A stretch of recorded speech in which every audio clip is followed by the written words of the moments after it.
I know I'm late on this, but here is part 2 of 100 fun facts about Star Wars.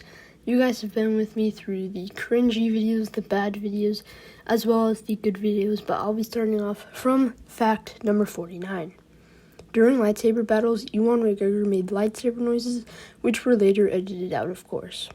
In Empire Strikes Back, Mark Hamill thought that Luke Skywalker was supposed to just skim the fur of the Wampa, and said that chopping off the arm isn't Luke's character.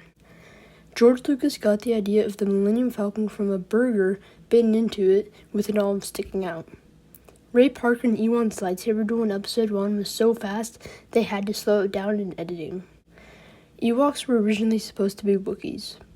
Dennis Lawson, who plays Wedge in A New Hope, is also Ewan McGregor's uncle.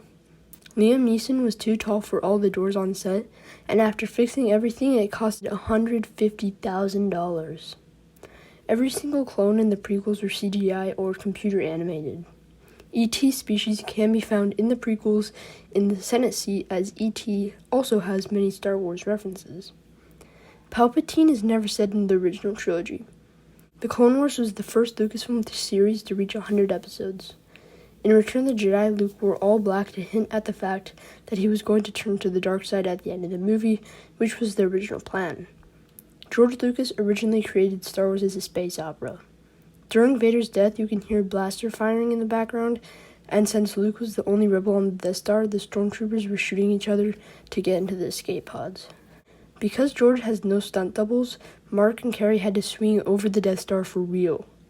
The scene I Am Your Father was filmed confidentially to a minimum. Harrison Ford wanted to kill off Han Solo because his 2-movie contract ended and there was no more of his character arc to fulfill. He later got his wish in the sequels. Mara Jade almost appeared in Return of the Jedi as Luke's girlfriend. The Battle of Endor was supposed to be the Battle of Kashyyyk, coming back to the fact that Ewoks were supposed to be Wookiees. They released the Phantom Menace trailer with the movie Meet Joe Black. Over 3,000 actors auditioned for young Anakin. George had a specific view of what he looked like.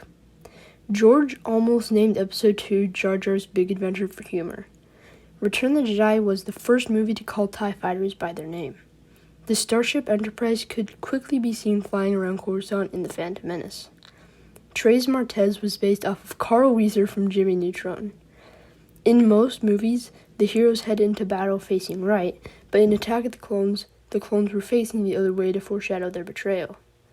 In A New Hope, when Luke says, "I can barely see a thing in this helmet," that wasn't supposed to be in the movie because Mark Hamill actually couldn't see anything, so he said the line out of the blue.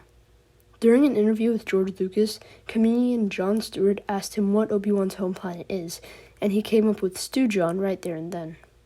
The Rancor in Return of the Jedi puppet was only 18 inches tall. George Lucas made a cameo in Return of the Jedi as a Pandoran. The average pod racer reaches 435 miles per hour. Ki-Adi-Mundi's species has 2 hearts. Jango received 20 million credits for his clone template. D. Bradley Baker sometimes showed up in SpongeBob as a background character where Dave Filoni was one of the directors. After Dave was hired by Lucasfilm, he most likely found that D. Bradley Baker would have a good clone voice, or that he could make a good impression, and he worked with him for probably many years prior. In the filming of A New Hope, after igniting a lightsaber, the actor would have to freeze, which they used a device for, and attach the blade to the hilt. 14. While filming The Force Awakens, Mark Hamill was the same age, 63, as Alec Guinness. George Lucas's favorite Clone Wars episodes is Season 5, Episode 11, A Sunny Day in the Void, probably because of how different it is from the rest of the show. Ewan McGregor's brother is in the Royal Air Force, and his nickname is Obi-2. An idea for Revenge of the Sith was to have Anakin suspect Obi-Wan and Padme were having an affair, which Palpatine would use this to manipulate him to the dark side. The C-3PO suit didn't allow Anthony Daniels to sit down. In a rough draft of Star Wars, Han Solo was originally supposed to be a big green alien. Luke's friends on Tatooine called him a wormy. Mouse droids actually just clean floors. There were almost 26,000 stormtroopers assigned to the Death Star. The Bith species hearing is so sensitive that a sonic grenade could potentially make their heads explode. Pedrin Gul was the original Red 5 but died during the Battle of Scarif, and Luke took the name. The more spicy something is, the healthier it is for Wookiees. Tusken Raiders actually are connected to their banthas. If they die, the bantha dies. If they marry, their banthas will mate. Number 1. Coca-Cola is actually a Star Wars carbonated soda served in this plastic or bottle served at numerous Black Spire outposts on the planet Batuu. That is 100 Star Wars fun facts. I'm so glad I got this finished, and I really hope you enjoyed. I know it's just facts, useless Star Wars facts, but it's my 100 subscriber special, so I'm glad I could finish it and make it. And it has been a crazy journey, and I'm not sure if I'm going to make it to 1,000 subscribers, but it's going to be amazing if I do. Thanks for watching, and may the Force be with you.